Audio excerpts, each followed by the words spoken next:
ಹಾಲಿನ ಬಾಕಿಯನ್ನ ನೀಡಲೇಬೇಕು ಎಂದು ಮತ್ತು ಹಾಲಿನ ಬೆಲೆ ಹೆಚ್ಚಿಸಲೇಬೇಕು ಎಂದು ತಿಪಟೂರು ತಾಲೂಕು ಕರ್ನಾಟಕ ರಾಜ್ಯ ರೈತ ಸಂಘ ಒತ್ತಾಯ. ತಿಪಟೂರು ನಗರದ ರೈತ ಸಂಘದ ಕಚೇರಿಯಲ್ಲಿ ತಿಪಟೂರು ಹಾಲು ರೈತ ಸಂಘದಿಂದ ಇಂದು ಪತ್ರಿಕಾಗೋಷ್ಠಿ.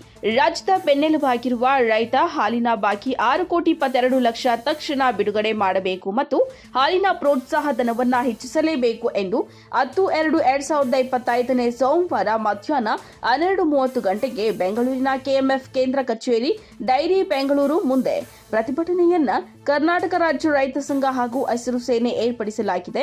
ಆದ್ದರಿಂದ ಕರ್ನಾಟಕ ರಾಜ್ಯದ ಹಾಲು ಉತ್ಪಾದಕರ ರೈತರು ಹೆಚ್ಚಿನ ಸಂಖ್ಯೆಯಲ್ಲಿ ಭಾಗವಹಿಸಿ ಪ್ರತಿಭಟನೆಯನ್ನ ಯಶಸ್ವಿಗೊಳಿಸಬೇಕು ಎಂದು ಇಂದು ಪತ್ರಿಕಾಗೋಷ್ಠಿಯ ಮುಖಾಂತರ ತಿಪಟೂರು ತಾಲೂಕು ರಾಜ್ಯ ರೈತ ಸಂಘದ ಅಧ್ಯಕ್ಷ ಬಸ್ಸಿಹಳ್ಳಿ ರಾಜಣ್ಣ ಮತ್ತು ಉಪಾಧ್ಯಕ್ಷ ಕುರುಬರಹಳ್ಳಿ ರೇಣುಕಾಮೂರ್ತಿ ಎಸ್ಎಲ್ ಇಂದು ಪತ್ರಿಕಾಗೋಷ್ಠಿ ನಡೆಸಿ ಎಲ್ಲ ರೈತರಿಗೂ ಮಾಹಿತಿ ನೀಡಿದ್ದಾರೆ.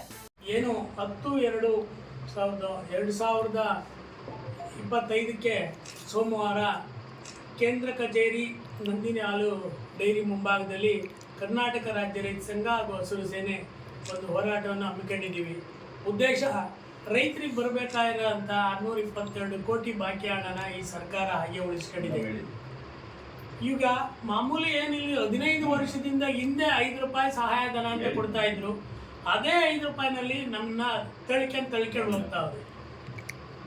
ಈ ಸರ್ಕಾರಗಳು ಅಧಿಕಾರಿಗಳಿಗೆ MLAಗಳಿಗೆ ಆ ಕಾಲಕ್ಕೆ ತಕ್ಕಂತೆ ಜಾಸ್ತಿ ಮಾಡ್ಕೊಂಡು ಅವ್ರ ದುಡ್ಡು ಅವ್ರಿದು ಅಧಿಕಾರ ಅಂದ್ಕೊಂಡು ಈ ರೈತನ ಕಡೆಗಣಿಸಿ ಇವತ್ತು ನಮ್ಮನ್ನು ಇಂಥ ಒಂದು ಒಕ್ಕಲೆದ್ದಳೋ ಅಂತ ಪರಿಸ್ಥಿತಿ ತಂದುಬಿಟ್ಟಿದ್ದಾರೆ.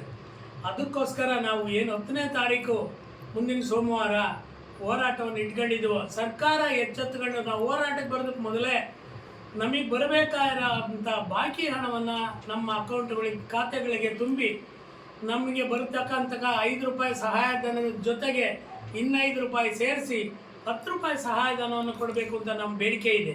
ಅದನ್ನೇನಾದರೂ ಇವರು ಕೊಡಲಿಲ್ಲ ಅಂದರೆ ನಾವು ಆಹೋರಾತ್ರಿ ಧರಣಿಯನ್ನು ಮಾಡಬೇಕು ಅಂತ ಸಿದ್ಧವಾಗಿ ಆಗಲೇ ಸೋಮವಾರ ಫಿಕ್ಸ್ ಮಾಡ್ಕೊಂಡಿದ್ದು 12:30ಕ್ಕೆ ಸರಿಯಾಗಿ KMF ನಂದಿನಿ ಡೈರಿ ಮುಂಭಾಗದಲ್ಲಿ ಕೇಂದ್ರ ಕಚೇರಿ ಎದುರುಗಡೆ ನಾವು ಧರಣಿ ಕೋರೋದಕ್ಕೆ ಸಿದ್ಧವಾಗಿದ್ದೀವಿ.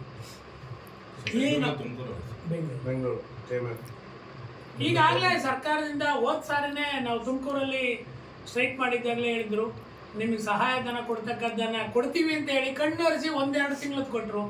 ಇದು ಈ ಥರ ಕಣ್ಣ ಮುಚ್ಚಾಲೆ ಆಟ ಏನು ಬೇಕಾಗಿಲ್ಲ. ಈ ಸರ್ಕಾರ ರೈತರ ಪರನೇ ಐತೆ ಅನ್ನೋದೇ ಆದರೆ ರೈತರಿಗೆ ಕೊಡಬೇಕಾಗಿರೋ ಹಣನ ಪೂರ್ತಿ ಕೊಟ್ಟು ಅವ್ರಿಗೆ ಇದು ಸಹಾಯಧನ ಜೊತೆ ಹೆಚ್ಚುವರಿ ಮಾಡಿದರೆ ನಮಗೊಂದು ಹೆಲ್ಪ್ ಆಗುತ್ತೆ.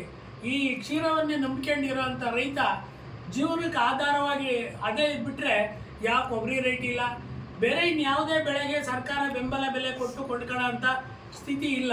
ಆದರೆ ಏನೋ ಹಾಲು ಇವತ್ತಿನ ಇದರಲ್ಲಿ ನೀರಿನ ರೇಟ್ಗೆ ಹಾಲು ಕೊಡ್ತಾ ಇದ್ವಿ. ಇದು ಅಂಥ ವಿಪರ್ಯಾಸ. ಇವ್ರು ಕೂತು ಯೋಚನೆ ಮಾಡಿದ್ದೆ ಆದರೆ ನೀರಿನ ರೇಟು 22 ರೂಪಾಯಿ 25 ರೂಪಾಯಿ ನೀರು ತಗೊಂತಾರೆ, ನಮ್ಮ ಹಾಲಿಗೆ 30 ರೂಪಾಯಿ ಕೊಡ್ತಾರೆ. ಇದು ಅಂತ ಇದು ನೋಡ್ರಿ, ಯೋಚನೆ ಮಾಡಿರಿ. ನಮಗೊಂದು ದುಸ್ಥಿತಿ ತಂದ್ಬಿಟ್ಟಿದ್ದಾರೆ. ಖಂಡಿತ ಇದನ್ನು ಎಚ್ಚೆತ್ಕೊಂಡು ಸರ್ಕಾರವನ್ನು ಆಳತಕ್ಕಂಥವ್ರು ಈ ಅಧಿಕಾರಿಗಳು ಇವರೆಲ್ಲ ಕೂತು ಮಾತಾಡಿ 10ನೇ ತಾರೀಕಿನೊಳಗೆ ಒಂದು ಡಿಸೈಡ್ ಬರಲಿಲ್ಲ ಅಂದರೆ ನಮ್ಮದು ಹೋರಾಟ ಸ್ವತಃ ಸಿದ್ಧವಾಗಿರುತ್ತೆ. IMF ಫುಡ್ ಹೆಂಗೆ ಕೊಡ್ತಾ ಇದ್ದಾರೋ ಇವರು ಫುಡ್ಗೆ ತಿಂಗಳ 6 ತಿಂಗಳಿಗೆ ರೇಟನ್ನು ಜಾಸ್ತಿ ಮಾಡ್ಕೊಂಡು ಹೋಗ್ತಲೇ ಇರ್ತಾರೆ. ನಮಗೆ ಹಾಲಿನ ದರ ಏನು ಆ ಥರ ಜಾಸ್ತಿ ಮಾಡ್ಕೊಂಡು ಹೋಗಿಲ್ಲ. 4 ಆಣೆ ಹಾಲಿನ ದರ ಜಾಸ್ತಿ ಆದರೆ ಅವ್ರು 4 ರೂಪಾಯಿ ಫುಡ್ಡಿನ ದರ ಜಾಸ್ತಿ ಮಾಡ್ತಾರೆ. ಇದು ಎಂಥ ವಿಪರ್ಯಾಸ. ಈ ಸರ್ಕಾರ ಅವ್ರಿಗೇನು ಕಡಿವಾಣ ಹಾಕೋಂಥ ಪವರ್ ಇಲ್ವಾ? ಯಾರನ್ನ ಹೇಳ್ದೆ ಕೇಳಿದೆ ಇದನ್ನು ಈ ಥರ ಮಾಡ್ತಾ ಇದ್ದಾರೆ. ಗೊಂಡುಕಣ ಅಂತ ಬೂಸಕ್ಕೆ ಏನು ಇದು ಕಾಳುಗಳು ಮೆಕ್ಕೆಜೋಳ ಇದೆಲ್ಲ ಬೇಕೋ ಅದನ್ನು ರೈತನಿಂದಲೇ ಕೊಂಡ್ಕೊಂಡು ರೈತನಿಗೊಂದು ಸಹಾಯ ಆಗೋ ಥರದಲ್ಲಿ ಈ ಸರ್ಕಾರ ಮುಂದುವರಿಸುತ್ತೆ ಅಂತ ತಿಳ್ಕೊಂಡಿದ್ದೀವಿ. ಇದೆಲ್ಲ ಮಾಡದೆ ಹೋದರೆ ರೈತನನ್ನು ಒಕ್ಕಲೆಬ್ಬಿಸಿ ಅವನ ಜೀವನಕ್ಕೆ ಆಧಾರ ಆಗಿರೋಂಥವನ್ನೆಲ್ಲ ಕಿತ್ಕೊಂಡು ಅದೋ ಸ್ಥಿತಿಗೆ ಬರ್ತಾರೆ. ಮುಂದಿನ ಒಂದು ಇದಕ್ಕೆಲ್ಲ ಅವ್ರ ಜೀವನಕ್ಕೆಲ್ಲ ಏನೋ ನೇಣಿಗೆ ಶರಣಾಗಿ ಈ ಮುಂದಾಗತಕ್ಕಂಥ ಕಾರಣಗಳಿಗೆಲ್ಲ ಸರ್ಕಾರನೇ ಹೊಣೆ ಆಗಬೇಕಾಗುತ್ತೆ. ದಯವಿಟ್ಟು ಸರ್ಕಾರ ಇದ್ರ ಬಗ್ಗೆ ಎಚ್ಚೆತ್ಕೊಂಡು ನಮಗೆ ಸಹಾಯಧನ ಮತ್ತು ಬಾಕಿ ಹಣ ಎರಡನ್ನೂ ತುಂಬಿಕೊಡ್ತಾರೆ ಅಂತ ನಾವು ತಿಳ್ಕೊಂಡಿದ್ದೀವಿ.